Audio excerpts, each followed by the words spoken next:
Good day, everyone. I am Sylvester Bation, and I will be reporting about Rule 9 to Rule 11. Rule 9. Processing of application for LASP and LTO. Section 22. Who shall process? All applications for LASP or LTO shall be processed by SOSHA and or SAGSS-RCSU. Section 23. Processing requirements.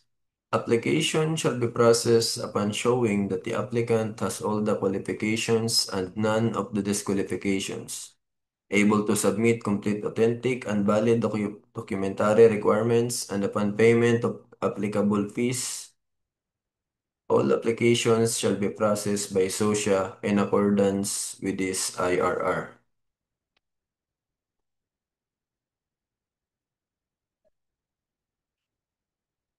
Rule 10.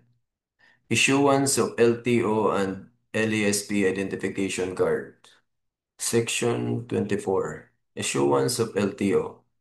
It shall be issued to an applicant which has complied all the standard qualifications and documentary requirements after payment of fees as prescribed by SOSHA. The LTO shall bear the signature of the Chief SOSHA as the authorized representative of the Chief PNP, indicating that the juridical entity and agency operator named therein are entitled to operate a security service so specified in the license. Section 25. Issuance of LASP card. It shall be issued to an applicant who has complied with all the standard qualifications and documentary requirements after payment of fees as prescribed by the Chief PNP through Chief SOSHA. The LASP card shall bear the signature of the Chief SOSHA, indicating that the person named therein is entitled to exercise a security profession so specified in the license. Rule 11. Possession and display of license. Section 26.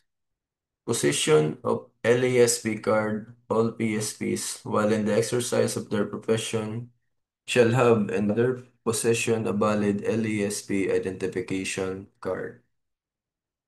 Section 27. Display of LTO. All PSTs, PSAs, CFs, and GSFs shall at all times